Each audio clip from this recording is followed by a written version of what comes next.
नमस्कार साथियों, मेरा नाम है आर के सिंह। संस्कृति आईएएस के यूट्यूब चैनल पर एक बार फिर से आप सभी का स्वागत है। आज हम अपने इस एपिसोड में एक महत्वपूर्ण विषय की चर्चा करने वाले हैं जो हमारे स्वास्थ्य से जुड़ा हुआ मुद्दा है। बात करें तो एक खास प्रकार के संक्रमण की आज हम चर्चा करने वाले हैं। ये एक विशेष प्रकार की बीमारी है जिसको हम सिफिलिस कहते हैं। और ये जो बीमारी है, ये जो संक्रमण है, देश के कुछ खास भागों में, कुछ ऐसे प्रदेश हैं जहां बड़े ही तेजी से इसके मामले देखने को मिल रहे हैं और इस कारण से ये जो बीमारी है आजकल चर्चा में बनी हुई है। तो आज के इस एपिसोड में इस बीमारी के जो मामले हैं वो कहाँ तेजी से बढ़ रहे हैं उनकी चर्चा करेंगे। साथ ही ये देखेंगे कि आखिर जो ये सिफिलिस है ये है क्या, इसके लक्षण क्या होते हैं और इसके उपचार क्या हो सकते हैं, और इनसे जुड़ी हुई जो भी महत्वपूर्ण बातें होंगी उन पर हम चर्चा करेंगे। चलिए देखते हैं। सबसे पहले अगर हम बात करें कि आखिर ये मामला क्या है, तो एक न्यूज़ आर्टिकल लेते हैं। न्यूज़ कह रहा है कि higher syphilis cases detected in Mumbai with increase testing. ये कहा जा रहा है कि मुंबई में जांच बढ़ने से क्या है, यानी वहाँ पर जो टेस्ट हैं वो तेज़ी से कराए जा रहे हैं, जिससे क्या है कि जो सिफिलिस के मामले हैं, जो सिफिलिस के जो केस है उनमें काफ़ी तेजी या वृद्धि देखी गई है। यही नहीं, दूसरी बात कही जा रही है कि there are 27 designated STI RTI centers in Mumbai. These centers are located in all major BMC and government hospitals. ये कहा जा रहा है कि मुंबई में 27 नामित STI और RTI जो केंद्र हैं, और ये जो केंद्र है सभी प्रमुख बीएमसी और जो सरकारी जो हॉस्पिटल्स हैं, जो अस्पताल हैं, वहाँ पर ये स्थित है। और इस कारण से ये कहा जा रहा है कि मुंबई में, खास करके देश की जो वित्तीय राजधानी कह सकते हैं, वहाँ पर जो सिफिलिस, जो कि एक तरह से हम कहें डॉक्टरों की माने तो ये क्या है, एक यौन संक्रमण है। और जो चिकित्सक हैं उनका ये कहना है कि ये क्या है, ये जो बीमारी है ये तेजी से मुंबई में बढ़ रही है। इसके जो मामले हैं वो लगातार बढ़ रहे हैं, उनमें वृद्धि काफ़ी तेजी से हो रही है और ये एक चिंताजनक विषय है।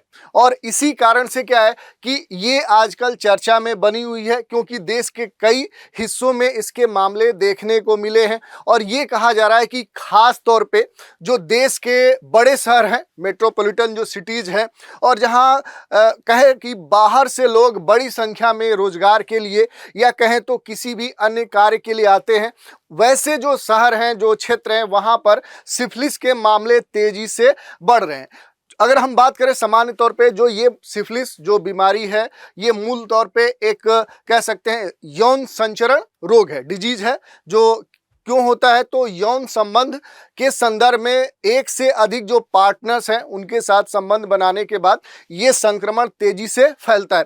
और इस कारण से इस पर सरकार का विशेष ध्यान है कि उन क्षेत्रों पे या वैसे जगह जहां पर काफ़ी संख्या में लोग बाहर से आते हैं या जहां बहुत सारे भीड़ भाड़ वाले इलाके हैं, वहां पर टेस्ट कराया जाए, वहां पर परीक्षण कराया जाए और वहां ये देखा जाए कि वहां सिफिलिस के जो मामले हैं, जो केस हैं, वो तेजी से बढ़ तो नहीं रहे हैं। और ये भी देखना है कि बहुत सारे ऐसे लोग होते हैं जिनको ये जानकारी नहीं होती है कि आखिर सिफिलिस क्या होता है, क्योंकि ये एक ऐसा संक्रमण है जिसके जो लक्षण हैं वो कभी काफ़ी देर से आते हैं या सामान्य तौर पे बड़े ही सीमित होते हैं, जिससे सामान्य जो लोग होते हैं वो लापरवाही बरतते हैं और धीरे धीरे इसके जो मामले हैं वो बढ़ते जाते हैं। यही नहीं, आगे हम देखेंगे ये जो संक्रमण है ये काफ़ी खतरनाक हो सकता है। ये कुछ अंगों तक सीमित रहने के बाद धीरे धीरे आपके पूरे शरीर के कुछ खास जो महत्वपूर्ण अंग हैं वहां तक उन अंगों को संक्रमित कर सकता है और उसके बाद ये आपके जीवन के लिए घातक हो सकता है। तो इस दृष्टिकोण से अगर सिफिलिस की बात करें तो ये काफ़ी घातक रोग है।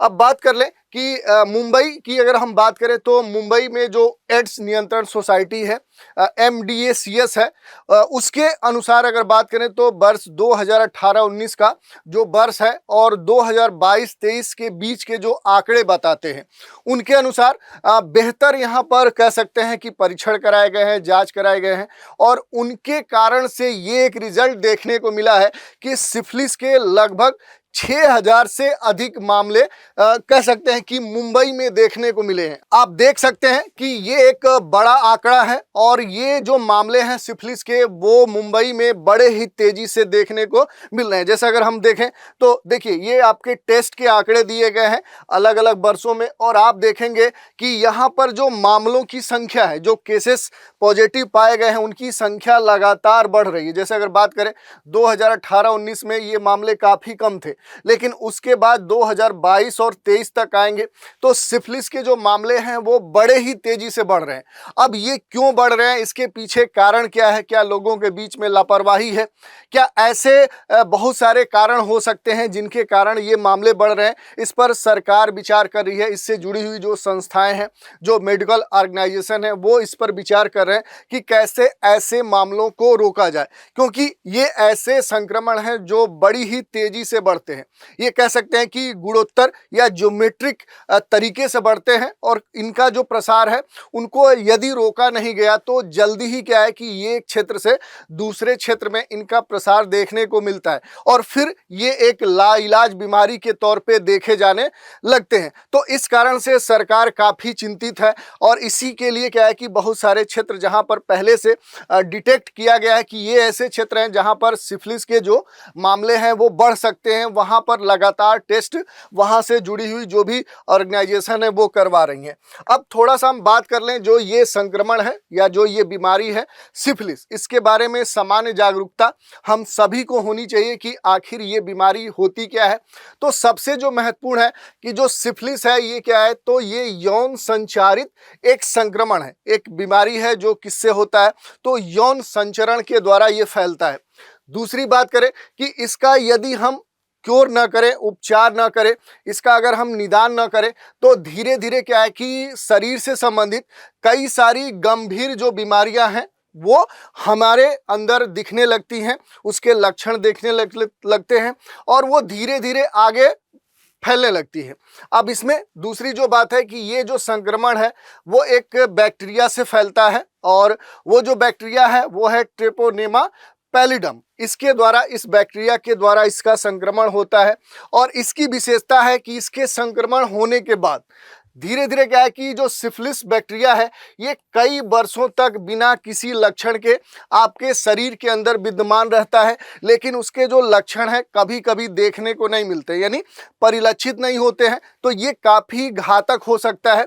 यही नहीं, बाद में एक लंबे समय के बाद क्या है कि इसके जो लक्षण हैं, इस संक्रमण के जो परिलक्षण हैं वो देखने को मिलते हैं, और ये जो लक्षण हैं वो आपके शरीर के कई सारे अंगों पर देखने को मिल सकते हैं। जैसे आप देखिए कितना आपको खतरनाक दिख रहा है ये इमेज। जैसे अगर देखेंगे तो यहाँ पर ये गले का जो हिस्सा है, यहाँ पर इस सिफिलिस बीमारी या कहें कि ये जो संक्रमण है इसके द्वारा इस प्रकार की घटना देखने को मिल सकती है। ये आपके पूरे बैक पर देखने को मिल सकता है, ये हाथ और पैरों पर भी ये जो संक्रमण है ये आपको देखने को मिल सकता है। अब देखिए इसमें अगर हम बात करें कि ये जो संक्रमण है इसके कैसे ये फैलता है, तो पहले ही हमने बताया कि इसका जो सबसे महत्वपूर्ण कारण है कि कई सारे पार्टनर के साथ असुरक्षित यौन संबंध बनाना, ये इसका सबसे महत्वपूर्ण कारण है।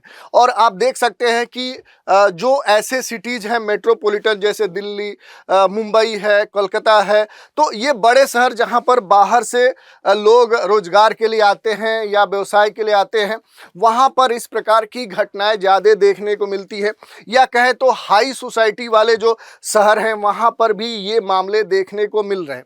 तो ये इसका सबसे महत्वपूर्ण कारण है, क्योंकि सामान्य तौर पर देखें तो जो सिफिलिस से पीड़ित व्यक्ति है यदि उसके साथ कोई यौन संपर्क करता है तो वो भी दूसरा व्यक्ति उस संक्रमण से प्रभावित हो जाता है, और उसके बाद क्या है कि एक चेन बनता है और ये चेन आगे ही बढ़ते रहता है, और फिर क्या है ये जो संक्रमण है ये एक स्थान से दूसरे स्थान पर पहुंचते रहता है और फिर संख्या इसकी बढ़ने लगती है।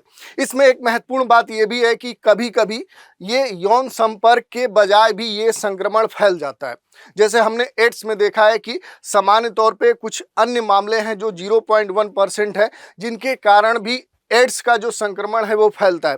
ठीक उसी कह सकते हैं कि तर्ज पे क्या है कि कुछ ऐसी परिस्थितियां हैं, जैसे अगर बात करें तो गर्भावस्था है, दूसरी प्रसव है, स्तनपान है, ये कुछ खास कह सकते हैं परिस्थितियां हैं, इनमें भी क्या है कि इनके माध्यम से भी माँ से बच्चे के अंदर ये संक्रमण कभी कभी पहुंच जाता है। तो ये भी ध्यान देने वाली है बात है कि जो माँ या जो भी महिला गर्भावस्था धारण की है या ऐसी महिला जो स्तनपान करा रही है या किसी महिला का प्रसव होना है, तो उस समय खास तौर पे जो डॉक्टर्स हैं या उससे जुड़े हुए जो भी संबंधित जो लोग हैं वो इस बात का ध्यान दें कि माँ से बच्चे को ये संक्रमण न फैले। इसके लिए क्या है कि पहले ही महिला का टेस्ट प्रॉपर होना चाहिए कि कहीं वो सिफिलिस से ग्रसित तो नहीं है, संक्रमित तो नहीं है। तो ये महत्वपूर्ण है। इसके अलावा अगर हम बात करें कि सिफिलिस ये जो बीमारी है, जो संक्रमण है, आखिर इसके लक्षण क्या है और इसके चरण क्या है, क्योंकि ये जो बीमारी है ये चरणबद्ध देखने को मिलती है। तो सामान्य तौर पे अगर बात करें तो ये कई चरणों में हमें देखने को मिलती है और इसके प्रत्येक चरण में इसके जो लक्षण हैं, इसके जो हमें सिम्टम्स हैं वो अलग अलग देखने को मिलते हैं। और सामान्य तौर पे आप देखेंगे कि इसके जो लक्षण होते हैं वो दर्द रहित होते हैं। इसमें क्या है कि सामान्य तौर पे आपको कोई पेन नहीं होता है। प्रारंभ में ये घाव से शुरू होते हैं। आपके जो भी सेंसिटिव या प्राइवेट पार्ट्स हैं या कुछ ऐसे जो शरीर के अंग हैं वहाँ पर घाव के रूप में ये इसकी शुरुआत होती है, लेकिन इसमें कोई भी आपको पेन नहीं होता है। और धीरे धीरे क्या है कि अगर हम बात करें तो प्राइमरी स्तर पे क्या है कि जो आपके जनन अंग हैं उन पर मलाशय, मुंह, हाथ, गर्दन या पीठ पर इसके सामान्य लक्षण आपको देखने को मिलते हैं या आपको घाव हो सकते हैं। यही नहीं, कभी कभी इसके कारण आसपास के जो लिम्फ नोड है वहाँ भी सूजन आ जाता है। लिम्फ नोड कहने का मतलब क्या है कि जो उत्तक की छोटी गांठें होती हैं जिनमें WBC होता है, जो व्हाइट ब्लड कॉर्पस है, यानी कि जो श्वेत रक्त कणिकाएं हैं वहाँ पर होती हैं। और ये जो लिम्फ है इनको लिम्फ ग्रंथियाँ भी कहते हैं।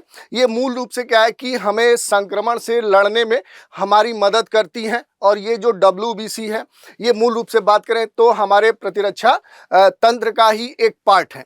और सामान्य तौर पर अगर बात करें कि जो लिम्फ नोड है ये कहाँ देखने को मिलते हैं, तो जो हमारे गर्दन है, ठोडी है, ठोडी के बगल वाला जो हिस्सा है, यही नहीं हमारे कमर के जो पार्ट हैं वहाँ पर ये लिम्फ नोड देखने को मिलते हैं। इस पर भी हम बात कर लेंगे। यही नहीं, अगर हम बात करें तो कुछ मामलों में अधिक समय तक क्या है कि जो ये सिफिलिस है इसके कोई भी लक्षण हमें देखने को नहीं मिलते हैं। कभी कभी ऐसा भी देखने को मिलता है कि इलाज हो या बिना इलाज के भी इसके जो लक्षण पहले दिख रहे होते हैं वो समाप्त हो जाते हैं, लेकिन कुछ समय बाद फिर ये रिटर्न हो जाते हैं, वापस हो जाते हैं। इसके लक्षण हमें देखने को मिलते हैं शरीर पर, वो दिखने लगते हैं। और इलाज अगर हम नहीं करा रहे, क्योर नहीं कर रहे हैं, कोई इसका निदान नहीं करवा रहे हैं, तो धीरे धीरे क्या है कि कई सारी गंभीर स्वास्थ्य संबंधित समस्याएं हमें देखने को मिल सकती हैं। जैसे अगर बात करें कि यदि इस प्रकार के संक्रमण से कोई भी व्यक्ति, महिला या पुरुष या बच्चा ग्रसित है, तो क्या होगा कि धीरे धीरे ये जो संक्रमण है, ये जो बैक्टीरिया है, ये आपके अन्य अंगों तक भी पहुंच जाता है। जैसे दिल है, आपका माइंड है, मस्तिष्क है, मांसपेशियां है, हड्डियां हैं, आँखों हैं, इनके संक्रमण होने का खतरा इसके द्वारा हो सकता है। और धीरे धीरे क्या है कि ये जो अंग है वो आपके काम करना भी बंद कर दें। तो आप समझ सकते हैं कि ये कितनी खतरनाक बीमारी है, जो कि शुरू में आपको दिखती भी नहीं है, इसके लक्षण परिलक्षित भी नहीं होते हैं, लेकिन यदि आप इससे ग्रसित हो जाते हैं तो धीरे धीरे आपके शरीर के कई सारे जो महत्वपूर्ण अंग हैं वो भी काम करना बंद कर देते हैं। तो ये आपके लिए महत्वपूर्ण हो सकता है। इसके अलावा लिम्फ नोड के बारे में हमने बता दिया कि आखिर ये लिम्फ नोड होता क्या है। इसका जो PDF है वो आपको मिल जाएगा। अब देखिए, इसमें जो सबसे महत्वपूर्ण है वो है कि जो सिफिलिस है आखिर इसका उपचार क्या है। तो सबसे महत्वपूर्ण बात यह है कि जो सिफिलिस है इसका निदान संभव है, इसका उपचार किया जा सकता है। कैसे कि यदि आपको इसके कोई भी लक्षण महसूस होते हैं, ये अलग बात है कि वो सिफिलिस के हैं या नहीं है, तो पहली बात आपको क्या करना है कि आप अस्पताल जाइए, हॉस्पिटल्स जाइए, वहाँ पर टेस्ट कराइए और इसके लिए सुनिश्चित करिए कि कहीं आपको सिफिलिस तो नहीं है या आप इस प्रकार के किसी संक्रमण से ग्रसित तो नहीं है। यदि आप इस प्रकार के किसी भी कह सकते हैं कि इस प्रकार के संक्रमण से ग्रसित हैं, तो आप तुरंत इससे संबंधित जो भी मेडिकल उपचार हो सकता है उसको प्राप्त करिए। इस बीमारी की अगर हम बात करें तो सामान्य तौर पे जो एंटीबायोटिक जो मेडिसिन होती है वो काफ़ी कारगर होती है इसके निदान में। यही नहीं, सामान्य तौर पे अगर हम बात करें तो इसके प्राइमरी स्टेज में ऐसे एंटीबायोटिक लेना हमारे लिए सबसे महत्वपूर्ण है। और इसमें भी जो पेनिसिलिन है ये सिफिलिस में सबसे अधिक उपयोग की जाने वाली मेडिसिन है, दवा है। और उच्च जोखिम वाली जो गतिविधियां हैं या कहें कि ऐसे जो यौन संबंध है उस समय क्या है कि आपको खास ध्यान देना है। और इस समय क्या है कि विशेष तौर पे जो कॉन्डोम है उसका इस्तेमाल करना चाहिए या सुरक्षित यौन संबंध बनाने पर भी ध्यान देना चाहिए, क्योंकि आपका जो जीवन है वो आपके लिए, आपके परिवार के लिए, आपसे जुड़े जो लोग हैं उनके लिए और देश के लिए भी आपका जो जीवन है वो अमूल्य है। तो इस दृष्टिकोण से देखें तो इस प्रकार की जो बीमारी अपने देश में काफ़ी तेजी से फैल रही है, इस पर ध्यान देने की आवश्यकता है। यही नहीं, अपने पर ही नहीं, अपने आसपास, अपने परिवार और यदि आपका कोई सगा संबंधी है तो उसको भी इस बीमारी के प्रति जागरूक करिए। ये आपका दायित्व है कि आप अपने भी स्वस्थ रहें, अपने परिवार को भी रखें, अपने आसपास के समाज को भी जागरूक करें। इसी से आप अपना, अपने घर का, अपने परिवार का, अपने देश का क्या कर सकते हैं, विकास कर सकते हैं। तो आज के इस एपिसोड में इतना ही। नए एपिसोड में एक नए विषय के साथ फिर मिलेंगे। तो आज आप हमारे साथ बने रहें, इसके लिए धन्यवाद।